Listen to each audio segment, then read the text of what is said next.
Podcast. What is going on, my beautiful people? Naz Perez here. Bet you didn't think we'd have a bonus podcast this week, but we do. And also, guess what? Ashley and Lauren are here, so I am so sorry if they are your favorite. You're stuck with me now. Actually, you're not stuck with me. Technically, this is a bonus podcast, so you can just shut this off if you don't want to hear me. But basically, hi, I'm Naz. You guys know who I am. And I decided to record this podcast solo because a lot of you have been asking in the Facebook group, and a lot of you guys slide in my DMs, basically asking me about my life, about being a producer, about being a TV host.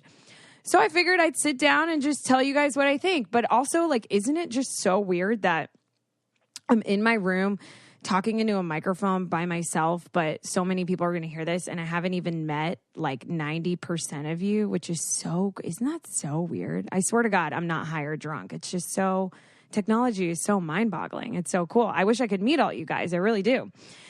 Anyways, so if you don't know too much about me, aside from the fact that I host the I Don't Get It podcast with Ashley and Lauren, I am also a host on Clever News, which is a YouTube channel. Basically, it's like an entertainment news source, like an E-News or an ET, but for teeny boppers on YouTube. I love hosting on Clever. So if you love me, check me out on Clever. That was so annoying. I don't know why I just said that. So I'm on Clever. And then I'm also the in-stadium host at Dodger Stadium, which basically means we host like a 30-minute pregame before the game. I also like play some games with fans. So if you're ever at Dodger Stadium, slide in my DM. I'd love to meet you there and meet you. Anyways, aside from the Dodgers, the amazing Dodgers, I also host and freelance for Fandango. So I do movie junkets for them, and I'll get to interview cast of different movies. And I also started a support group called Heartbroken Anonymous, which I'm also sure you guys have heard of before. And on top of that, I used to work for The Bachelor. So let's get all into how I got to do all those things and where I am today.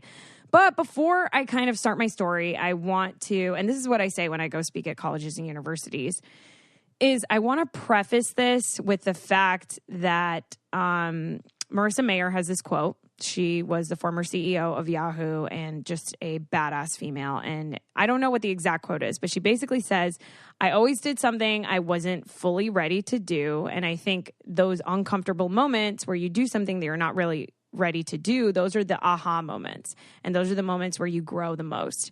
And I want you guys to keep that in mind as I kind of just share my journey with you, because I think it's really important to be uncomfortable and put yourself in really risky situations, no matter how scary it is. I also want to remind you guys that my journey isn't your journey. So just because I remember when I was in college, and maybe a lot of you guys are in college listening to this now, but I remember I would like Google or Wikipedia people that were doing what I wanted to do. I remember I Wikipedia'd Olivia Munn, and I was like, how did she get to do what she was doing? And in my head, I was like, oh, this is easy. Like, I'll just do everything she did and then I'll be her. But then you slowly find out that that's basically not how life works. So just because I got to where I am, and also let me just say, I don't think I'm like successful or like anywhere near where I would like to be. I'm just sharing my story because I feel like a lot of people ask me this, but I do want to say that because I feel like, I don't know, I feel like it's a little narcissistic for me to be like, this is how I got to where I want to be. And it certainly doesn't mean that I feel like I'm an expert on things and that you guys should listen to what I'm saying, if that makes sense. I don't know if I'm making any sense. This is so weird. I'm in my room talking about myself. So do something that you're not really comfortable doing. Remember that my journey is not going to be yours.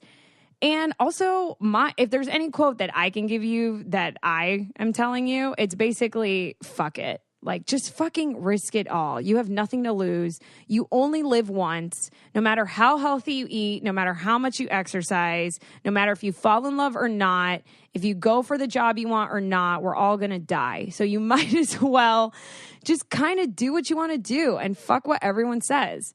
So I went to college in Florida, in Orlando, Florida, UCF, University of Central Florida. And I wanted to basically be the next Doris Burke. And Doris Burke is a female sideline reporter for ESPN. She's also a color analyst because she played basketball. And I just remember seeing her on TV, and I loved the NBA and basketball, if you guys didn't know that about me. And I was like, I really want to be the next Doris Burke. Like, I want to be a credible reporter in the NBA and cover sports. I think that would be so awesome. So all of college, I started interning basically anywhere I could. And I highly, highly recommend interning multiple places during college, because that's where you'll meet so many people that'll teach you the skills that you really need to know that you won't learn in a classroom. So I interned for Fox Sports Florida. I did some stuff for ESPN. I did some stuff for the Tennis Channel. And basically, I ended up meeting people at NBA Entertainment because the All-Star Game was in Orlando, and that's where I went to college. And I ended up working the NBA All-Star Game for them and getting in with people at the NBA. And I was like, whoa, maybe I could just like move to Secaucus, New Jersey and work for NBA Entertainment after college. Like, this is where I'll put all my eggs. So that's basically almost what happened. So getting in with NBA Entertainment led me to working the finals that year in 2012. And this was like a couple months before I was graduating, you guys. And I was next to LeBron James when he got his first ring ever. He was playing for the Miami Heat. It was Miami OKC. And they asked me to leave the locker room because I was a girl. And duh, like, of course, that makes sense. But I had this weird moment internally where I was like, damn, I don't know if I want to work in sports. And it was this weird thing where I had worked so hard. I had interned at all these places. I knew I wanted to like be a reporter and producer in some respect. But I was just kind of like, I don't want to bust my ass and like accidentally say a player's name wrong and then just be considered not credible to like all these people at home watching on their couch. And I just want to say, if you want to be a sideline reporter or you want to work in sports or you currently work in sports, obviously do that. That is incredible and amazing. It was just this moment internally that I had, and I knew there was other things out there that I wanted to cover, like entertainment. And I didn't want to move to like a small market like all these broadcast journalism majors tell you to do in college, like move to Waco, Texas and cover fires and murders. I think that's awesome for people who want to do that. It just wasn't something that I wanted to do. I didn't want to move to a small market. So basically, right before I graduate, my parents are like, what the fuck are you doing? Like, you were going to go into sports. Like, you did all these internships. And I was like, yeah, well, guess what, Mom and Dad? I want to move to LA, and that's what I want to do. So I said, fuck it. And I went on this website called internsushi.com. I don't know if it exists anymore. And I found this listing for an internship at the Ellen DeGeneres show. And my parents have never really helped me out ever. They never really had the money. I kind of like took out loans for college. So I've really paid my way through life on my own. So in my head, I was like, I just need to find a paying job or internship or something small in LA so that I can live there on my own. And so I end up applying for this internship with the Ellen show. I Skype with them and I end up getting it. And I was like, yes, okay, I can move to LA. And my mom had this family friend. She's kind of like a relative, kind of like a family friend. You know how like we all have those? It's like you don't even know what they are. Like you just grow up with like this one woman coming to your house all the time. You don't know if she's like an aunt. I mean, this is basically like a Latin thing maybe. But my mom had this family friend, kind of sort of auntish that I had. And she had a son. And I slept in her son's toy room on an air mattress for 4 months because she lived out here in LA so that I could go intern at the Ellen show. And I started my internship at the Ellen DeGeneres show.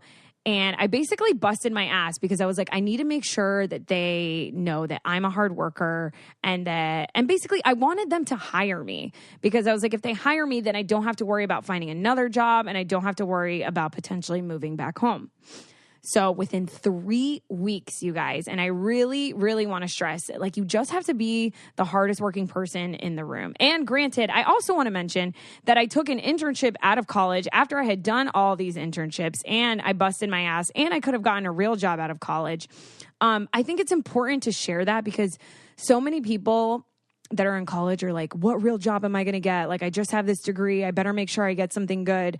And I remember the overwhelming amount of stress that I felt before graduating, that I had to land something successful. And if you're in college or in high school and you're going to college, I just want you guys to know, just like take a deep breath. Like you're going to get a job eventually. It doesn't have to be the day after you graduate. And it also doesn't have to be an amazing job. And guess what? It could be a fucking internship because I took an internship out of college. Like maybe let go of your ego a little bit because that honestly is one of the best ways to get in a big company or a big show that you want to work for. I was lucky because mine was paid. I made $9 an hour. It wasn't a lot of money, but anyway, so I work at the Ellen Show, and they end up hiring me after a couple of weeks because I was working really hard, and I made sure I made it known that everyone knew that I was like out of college and I wanted to live and stay in LA. And working on the Ellen Show was awesome. I mean, I learned how a talk show works, and Ellen was really cool. And the show is just, I mean, it's one of the number one daytime talk shows ever. So it really was a dream to work on the Warner Brothers lot. But I did not want to lose sight of what I always wanted to do. And I forgot to tell you guys this. When I was in college, right before I graduated, I was watching True Hollywood Story in my dorm, and I saw Juliana Rancic's True Hollywood Story. And in my head, I was like, okay, that's what I want to do. I want to be the next Juliana Rancic, and I want to work in entertainment. So yes, I got the job at Ellen, and they hired me, so I was happy because I could stay in LA, but I think it's also important to know that I never really lost sight of what I always wanted to do. So on my lunch break at Ellen one day, I drove to E, and I went inside to reception, and I asked them where HR was, and they told me where HR was, and I basically handed someone in HR my resume. Literally that easy, that crazy. And I think that's also important for you to know that you can just kind of go anywhere you want to go. And I didn't have the resources that we have now. Like now you can slide in an executive producer's DM. You could slide in like the director of Star Wars' DM if you wanted. Like people are so accessible. And they weren't that accessible back then. Like you can even tweet someone if you want to work for them. So I think it's important for all you guys to use your resources. So I drove to E, I handed them my resume, and 3.5 months into Ellen, I got a call from someone at NBC Universal who owns E. And they basically told me that they were looking for a production assistant for a 3-month gig with the E Live from the Red Carpet team. E Live from the Red Carpet is where Ryan Seacrest and Juliana Rancic basically work on the Grammys, the Oscars, the SAGs, and the Golden Globes. So I was scared shitless, but like I said, I didn't want to lose sight of what I always wanted to do. I think it's really important to risk it all. I left the Ellen DeGeneres Show, a permanent job at the number one daytime talk show, to go work at E for 3 months. So I leave the Ellen Show. It was the hardest decision ever of my life at the time. And I work at E for 3 months, and it was incredible. I was right next to Ryan Seacrest at the Golden Globes in 2013. And yeah, I worked at the Grammys. I worked the Oscars. I met Juliana. It was like the coolest thing ever because I was so close to basically what I've always wanted to do. And yeah, and then I worked the Oscars. And of course, the day after the Oscars, I was unemployed and I didn't have a job. And it was an amazing experience, but I was freaking out because E didn't have a permanent job for me. They were just hiring freelancers for the E Live from the Red Carpet show. So I start freaking out and I'm like, fuck my life. I'm going to have to move home. I remember crying a lot. I remember having a lot of anxiety. And one day I was reading GQ magazine because I love fashion. I don't know if you guys know that about me. I was reading GQ and I was reading about this designer named War-Aire Boswell. Craziest name ever. Waraire Boswell. And the article was about this designer, War-Aire Boswell, that lived downtown LA, who was making custom suits for NBA players. NBA players are so tall and they're so large that they can't just walk into Givenchy and Louis Vuitton and basically buy a suit. So this guy was designing clothes for them to wear that was like super high end. So I end up seeing this article in GQ and I call the guy up because he was in LA and I was like, hi, this is so stupid and weird and random, but my name's Naz and I love fashion and I love sports and I'd love to interview you. And he was like, yeah, of course, come on by. So I had a friend that lived in LA that had a camera and him and I go and I ended up interviewing War-Aire Boswell about all the NBA players that he's dressed and just the whole world of fashion and sports and everywhere it intersects. It was basically like these two things that I was obsessed with and I was trying to put them together to create like this perfect marriage of like these two worlds that I really, really loved. So I ended up interviewing War-Aire Boswell. And then I was like, what do I do with this interview? Like I have this video and I decided to start a website. And so I bought a domain called sidelinestyles.com and I would cover the fashion side of sports because a lot of people weren't doing that. And I think it's important also, like when you think of what you want to do or how can I be different? It's so important to stand out. And I remember in college, everyone's like, find your niche, find your niche. I was like so fucking annoyed with that word. But essentially, I kind of found my niche because people weren't really covering the fashion side of sports. Complex.com was kind of doing it, but they were doing it with sneakers mainly. And there were only 2 other websites covering what the players were wearing. And I could tell you how many rebounds DeAndre Jordan got in last night's game, but I could also tell you he's one of the first athletes that Burberry ever dressed. So I start this website. I start covering the fashion side of sports, and then I start noticing that all these like big athletes start following me on Twitter, like Dwayne Wade, Victor Cruz. And they were like reading what I was writing because no one was really asking them about their outfits. And so I end up becoming a part of this like sports fashion culture. But of course, I still needed a job. I was unemployed. And eventually I got a call from E! that they were looking for a production assistant in, drumroll, guess what? Their True Hollywood Story department. And I was like, no fucking way. This is amazing. So I end up going to work at E! And for 2 years, I worked in the True Hollywood Story department. And I worked my way up from being a production assistant to being an associate producer to just being a producer. And I basically learned how to tell a story because True Hollywood Story, if you've never heard of it, is basically like a docuseries back in the day that happened on E! where we would profile different celebrities' lives and how they got to be where they were. So it was really cool. I like learned how to interview people and I learned how to tell a story. And it was awesome. And while I was working at True Hollywood Story, I got a call one day from the Style Network. And this woman at the Style Network, who I had taken a hosting class back in LA, and she had met me there, like I think the year before, found my website, sidelinestyles.com, and she's like, hey, I need a girl that knows athletes, but that knows fashion to cover the ESPYs for us for the Style Network. And I get off the phone and I start shaking, you guys, because I'm literally freaking out. I'm like, holy shit, it's 2013. I'm 23 years old. I don't have an agent. And I'm like on top of the world. I'm like, I fucking did it. Like, I can't believe I booked this gig to cover the red carpet at the ESPYs and talk about fashion. This is basically my niche. Like, I am the new sports fashion expert. My name's Naz Perez. Like, hear me roar. This is my thing. So obviously I was like freaking out, so scared. I covered the carpet. I studied my ass off for like days and I nail it. And how crazy is this? War Air Boswell dressed a lot of the people on the carpet. And so I was able to get a lot of great interviews. And I like met LeBron James' stylist. And like, basically the point of me telling you this is like things will happen in your life for a reason. Like I truly 100% believe that. And so I cover the ESPYs for the Style Network and they're like, we love you. You're going to be a part of this new digital platform we're starting called Style News because everything was going digital and on the internet at that time. And I'm like freaking out. I'm like, I fucking made it. Like, I fucking did this shit. And guess what? 3 weeks later, the Style Network gets canceled. The entire fucking network gets canceled. And I'm basically back to square zero. Like, I was working at True Hollywood Story. I was so upset. And I think it's important to remember that, like, that's going to happen a lot in life, too. Like, you're going to get things and you're going to think that something's going to happen and then it's not. And that's okay because it's all going to be a part of your story, just like it's a part of mine. So Style Network gets fucking canned. I'm working at True Hollywood Story and E! was kind of like, I feel like a lot of people weren't watching E! at the time. Like there wasn't a lot happening in the Kardashians' lives. And eventually we come to the end of 2014 and the entire True Hollywood Story department gets laid off. And I'm like hysterical crying because I'm like, what the fuck am I going to do? Like and basically I haven't said this yet, but I wanted to be on camera. Like you guys know, I majored in broadcast journalism, but I kind of was going in the production route because I felt like that was the easiest way. Like it was like, I was like, well, I'm close to the camera and I can learn how things work. And I really, truly wanted to produce too. But it was kind of a bummer because at this point I had been in LA like 2 years. I hadn't really done anything on camera aside from the SB thing. But unfortunately for me, I didn't really have money to pay rent unless I was working.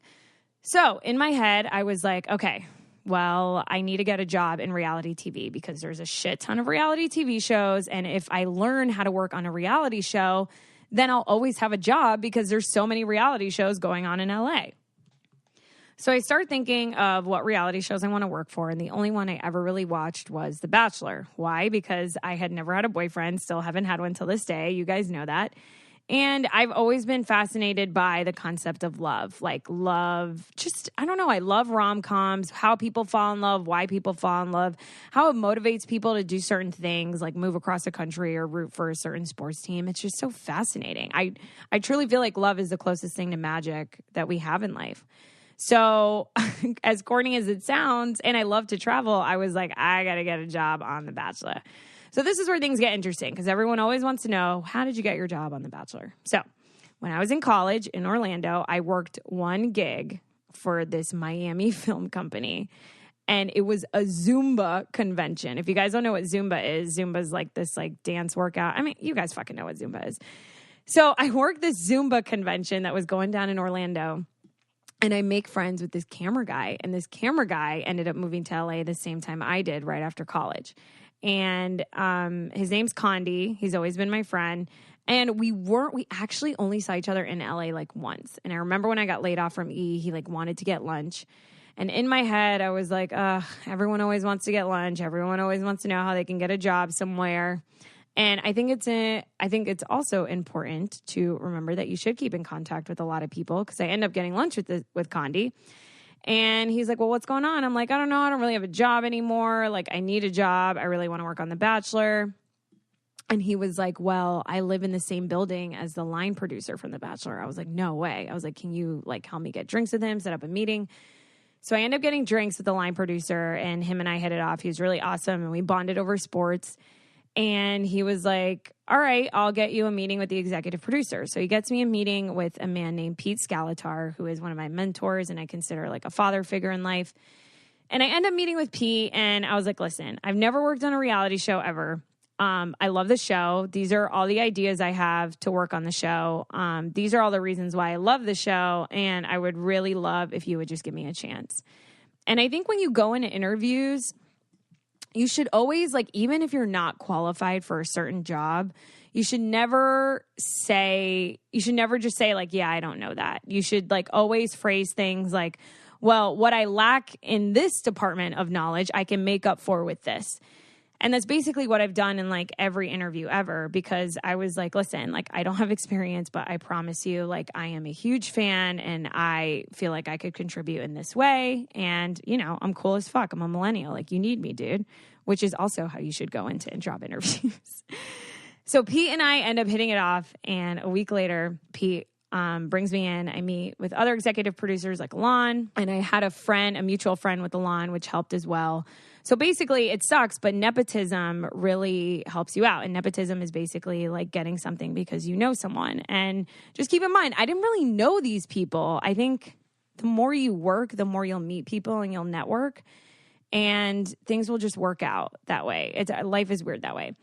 So they end up hiring me on The Bachelor. They took a chance on me, and I ended up producing 5 seasons of the show of Bachelor, Bachelorette, Bachelor in Paradise. And then before I left, I produced 2 spinoff shows. And working on The Bachelor was a fucking dream come true. You're traveling around the world. I mean, I was in Argentina, I was in Thailand, I was in Ireland, and I just got to travel and ask people questions about love and heartbreak. And it truly, truly was a dream. I learned so much about myself, learned so much about becoming a producer, got so much good experience. But eventually there came a point where I was like, well, I don't really want to be executive producer of this show one day, and I still really want to be on camera. So what am I doing if I stay here, you know? And because you're traveling all the time, I wasn't really able to date in LA, and I wasn't really able to like see my friends. So you're getting like amazing life experiences, but I also felt like I was missing out on a lot. And, you know, when it comes down to it, I was interviewing people about love, but I was like, I gotta go find love myself, you know? So after 5 seasons, another very hard decision, another very big risk, because I was making very, very good money working on that show for someone of my age. I decided to leave, and it was extremely, extremely hard. But I felt like if I never left, I would always regret never having tried like becoming a host or doing anything on camera, if that's like what I really wanted to do. And now I had all this ammunition. I had the skill set of like what it takes, you know, to make a show or do anything behind the camera. So I felt like that would only help further me for a career in front of the camera. So I told, everyone on the show, and I tell everyone that asks me this, I'm like, I left a dream job for the dream job. So I leave the show, and I basically expressed that I wanted to be able to like be at home in LA and go on auditions, because unfortunately you can't really do side things when you work on a big show like that because you're traveling so much. So I said that, and I am forever grateful to the people that work on that show, because I was able to live in LA, and I no longer worked on like the big shows anymore, but I worked on the show with Ben and Lauren on Freeform and the twins on Freeform and got really close with them, which was amazing. And I basically left the show. And so after leaving the show in 2016, I end up meeting a guy, and it was weird because that's kind of why I wanted to leave the show. A part of the reason, not the whole reason, but I wanted to date. And you guys kind of know this story. I fell in love with this person, and he totally broke my heart after 6 months. And within that time span of me not working on the show, I was unemployed. And I think partially the reason why it also didn't work out was because I was at home, like next to my phone, waiting for a text every day. I was unemployed, and I never really realized like how much having a job was helpful to my sanity. I think it's like really hard to be at home with yourself and your thoughts all the time. And I think I truly was relying on this one person for my happiness, which was not good. I don't think it was completely my fault, but I think that was like a little bit part of it. While this is going on, Ashley, obviously you guys know how I met Ashley. I met her on Bachelor in Paradise. I was her producer, and Ashley wanted to host. And so Ashley approached me about like doing a podcast. Around the same time was the time that my neighbor, who I hadn't really met, who I only really met in passing, knocked on my door, and she was the inspiration behind Heartbroken Anonymous. And I've shared that story on the podcast before. So all these crazy things were happening while I like didn't really have a job. And I want to also stress that your dream is going to change. Because if you guys remember 28 minutes ago or 20 something minutes ago, I told you that I wanted to be a sports reporter. And like within all these years, like all this crazy stuff happened. And then here I was unemployed with my friend Ashley. And she was like, let's start a podcast. And we were thinking about things to call it. And I was like, let's call it I Don't Get It. Because we're always in the car and we're always saying like, I don't get it. I don't get it. I don't get it. So maybe we can, talk about things we don't get. And then Ashley was like, well, what should our first episode be about? And then we came up with the idea to talk about the fact that we had never had a boyfriend. So we record this podcast and we just see what happens. And we talk about how we've never had a boyfriend. And the I Don't Get It podcast ends up being number 11 on iTunes that day.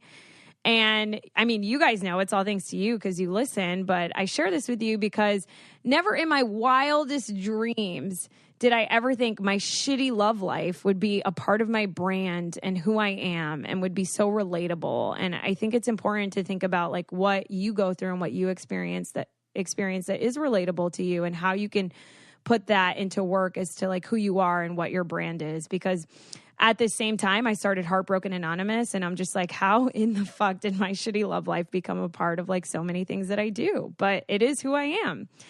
Also around this time, so I'm starting Heartbroken Anonymous. Ashley and I are doing the podcast. I had to leave the podcast for a little because the last thing I did with Bachelor was the twin show. So I just didn't have time to do it.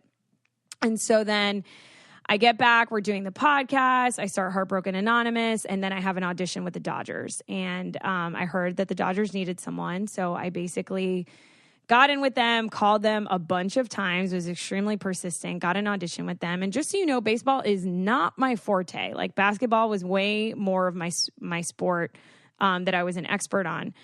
But I went in and I studied and I got books from Barnes & Noble. And I think, like I said, like you just have to outwork everyone. And I truly feel like I could outwork almost anyone. And you don't have to be the smartest person in the room. You just have to work the hardest. And I'm so grateful to the Dodgers because they took a chance on me and I nailed the audition. And they hired me. And I knew that if I had that job, even though it was just a couple of times a month for not a lot of money. And by the way, I make so much less money than I did working on The Bachelor. And that was a big sacrifice that I made because I have to pay for everything on my own. But I think it's important to be happy in life. And I was happy working on the show, but I'm happier now pursuing what I've always wanted to do. I think this is like my happiest that I've been. And so basically I knew if I got this job with the Dodgers, that was like a big enough name that would help me land other hosting jobs. And then again, through nepotism, how crazy is this? the same woman that hired me at the Ellen DeGeneres show, my first job in LA, worked at Clever. And she told me that they needed a producer for something. So I ended up going to Clever, producing something for a couple of weeks, and then eventually told them I wanted a host and auditioned there. And then I got that. And then get this. Before I got heartbroken in 2016, when I left The Bachelor, I ended up going to this audition for Fandango. And I remember walking in the room, and there were so many people that looked just like me in that lobby. It literally was like the scene out of a movie. And I was like, God, how cool would it be to like interview people and do movie junkets? Because I love movies. And I just thought it'd be the coolest thing to interview people that are in movies. And I was just myself. I think it's so important to just be your fucking self, dude. Like, don't try and be anyone else. Don't try and dress like anyone else. Like, literally do whatever you want, be who you are, because that's what'll stand out and that's what people want. Because everyone's out there just trying to be someone else, and it's so fucking lame. Anyway, so I remember leaving there and I was like, oh my God, they'll never fucking call me. Well, guess what? A year later, which is also a lesson to learn, because I'm extremely impatient and I want things to happen right away. And I was barely making money because my only job was working for the Dodgers, and I started Heartbroken Anonymous, and that was like all out of my own pocket. I get a call from Fandango, and this is like super recent, you guys, like a couple months ago. So it was more than a year. Actually, I'm sorry. The audition was last year, and then they called me this year. So you just never fucking know. And I just came back from Comic-Con working for Fandango, which was like a dream come true. So between the Dodgers and Fandango and the I Don't Get It podcast and Clever and Heartbroken Anonymous, that's basically where I spent all my time. And I'm nowhere near where I want to be. And it's been a year since I left The Bachelor, almost. But when I look back and think about all the stuff that I accomplished, and if I would have never left the show, I would have never been able to do the things that I've done in the past year. And even though I'm not making a lot of money, like, that's a scary thought, you know, to think that if I had just stayed in one spot, if I just stayed at the Ellen show and never left to work at E, and I just stayed at E, and if I never made that website and tried to be different, I would have never got a call from the Style Network. And if I never got laid off at E, which was like the worst moment of my life, where I was crying and I was like, I built all these connections at E and I have to leave, I would have never worked on ABC's The fucking Bachelor. And never in my wildest dreams did I ever think I'd work on a show like that. And again, I probably could have stayed there like many people do, because they're too scared to leave. And if I never would have left there, I would never be talking to you right now, which is crazy. And I don't know where I want to go from here. A part of me still wants to work at E, but I think it's important to realize that your dream is going to change.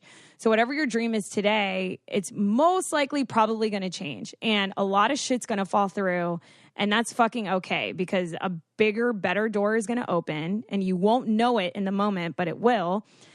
And I think you just got to be hard and outwork everyone. And if your parents are telling you, like, don't do this, or your friends don't believe in you, you got to believe in yourself, because you're the only person you have. And if there's any two words that I can tell you to give you any advice in life, it would be fuck it. Just fucking go for it. I don't get it. Podcast. This podcast is brought to you by Wave Podcast Network. Check out all of our shows, including the Brain Candy Podcast, I Don't Get It, Babes and Babies, Coffee Convos, and Let's Talk About It.